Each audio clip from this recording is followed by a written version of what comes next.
न कोई महल में रहे और ना कोई ऊंचा सिंहासन में रहे। मुझे तो बस इस बात का गुमान है कि मैं इस वतन का हूँ और ये वतन हमारा है। नमस्कार साथियों, स्वतंत्रता दिवस के आप सभी को हार्दिक शुभकामनाएं। आज हम इतनी धूमधाम से इसलिए सेलिब्रेट करते हैं कि वह यह दिन है जिसकी बदौलत देश के हर कोने में शान से तिरंगा लहरा रहा है। एक ऐसा दिन जो बुराई और गुलामी के खिलाफ तक लड़ना सिखाता है। जब तक जीत नहीं जाते तब तक हमें आजादी की कीमत का एहसास कराता है। 15 अगस्त या सिर्फ एक तारीख नहीं बल्कि हर हिंदुस्तानी के लिए गौरव दिन है। कायरता पर एहसास की जीत प्रतीक है ना। पूछो हमसे कि हमारी क्या निशानी है। हमारी शान तो बस इतनी है कि हम उस मिट्टी के लाल हैं जिस मिट्टी की यह दुनिया है। सौंदर्यता का मतलब सिर्फ सौंदर्यता नहीं बल्कि जिम्मेवारी भी है। जिस जिम्मेवारी को पूरा करने के लिए आज हर भारतीय अपनी अपनी मेहनत से देश नाम रोशन करने में लगा हुआ है।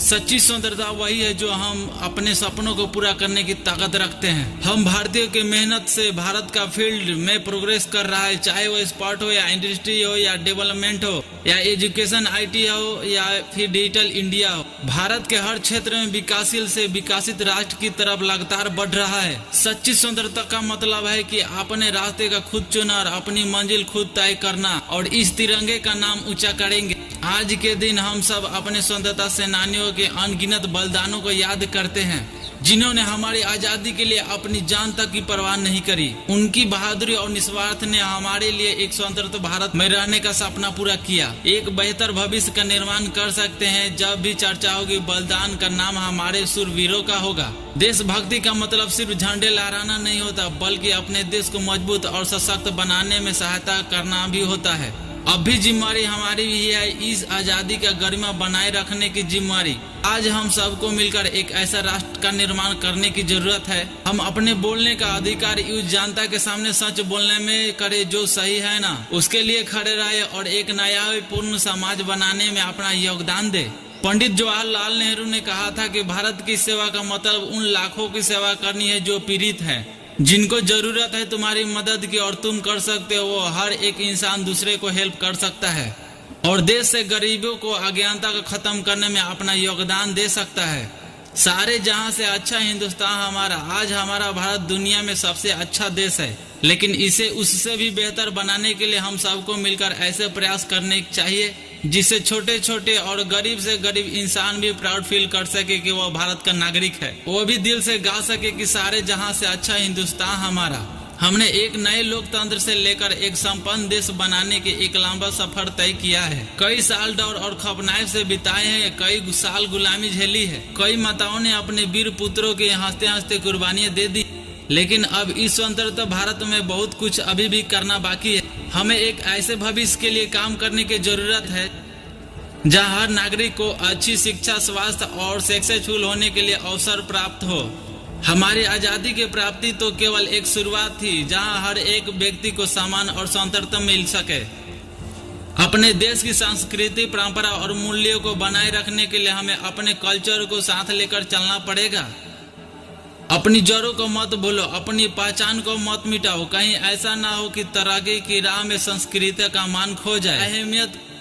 अपनी धरोहर की अहमियत कहीं कम ना हो जाए। विकास का मतलब सिर्फ चमक धमक नहीं होता है बल्कि अपनी पहचान के साथ आगे बढ़ना होता है। संस्कृत का रंग चढ़ना चाहिए, सिर्फ पश्चिम की चमक पीछे नहीं भागना चाहिए। अपनी मिट्टी का महक, अपने भाषा का प्यार, यही तो है हमारे असली पहचान के आधार पर। इस विकास के दौर पर अपनी परंपराओं को मत भूलो। हर एक चीज, हर एक बात और हर एक रंग और हर एक पहनावे का और हर एक धर्म का मीनिंग है जिससे हम हमारी लाइफ में सकारात्मक बदलाव कर सकते हैं। जात पात भेदभाव नहीं, हम सबको गले लगाते हैं। भाईचारे भाषा बोलकर प्रेम का दीप जलाते हैं जिसे मान चुकी सारी दुनिया में बात वही दोहराता हूँ। मैं भारत का रहने वाला हूँ और भारत का मान बढ़ाता हूँ। हम यह कभी नहीं भूलेंगे कि आजादी के पहले 200 साल तक हमारे देश का एक एक व्यक्ति ने कितने दुख, दर्द और पीड़ा अपने जीवन में बिताया है। आज जो जिंदगी हम जी रहे हैं उसके लिए कितने ही लोगों के बिना सवाल अपने जीवन में बलिदान दिया है। गुलामी की जंजीरों से आजाद होने के लिए कितने ने कुर्बानियां दी और वतन की मिट्टी को बचाने के लिए कितने ही वीरों ने अपनी कहानियां लिखी थी। अगर अभी किसी को लगता है ना कि उनके लिए किसी ने क्या किया है, तो मैं उनको बताना चाहता हूं कि कभी गोलियों की बौछार सह लेना, कभी जलते हुए सूरज को ताप सह लेना कैसे होता है। हिफाजत मातृभूमि की कहीं सरहद पर खड़े रहे शूरवीरों को जाकर देख लेना। इसलिए आज की नौजवान पीढ़ी को इस भारत के लिए पूरे जी जान से मेहनत करनी चाहिए, क्योंकि वह मेहनत करने के लायक और काबिल भी है। आज की नौजवान पीढ़ी के पास इतनी एनर्जी है कि जो अपने देश की पूरी दुनिया को महान बना सकते हैं। सभी को साथ लेकर चलते हैं। इन्हीं शब्दों के साथ मैं अंत में कहना चाहता हूँ, ठोकरें खाकर भी जो नहीं संभलता है ना, वो कहीं आगे बढ़ नहीं सकता। जो छोटे छोटे प्रयासों से मेहनत करता है ना, वो कभी नहीं रुक सकता। और आखिर में लाइन यही कहना चाहता हूँ, किसी ने क्या खूब लिखी है कि लहरों से डर कर नौका पार नहीं की जाती और कोशिश करने वालों की कभी हार नहीं होती। मेहनत करते रहिए और मेहनत के दम पर देश में अपना नहीं बल्कि दुनिया में भारत का नाम रोशन करके दिखाइए। जय हिंद, जय भारत।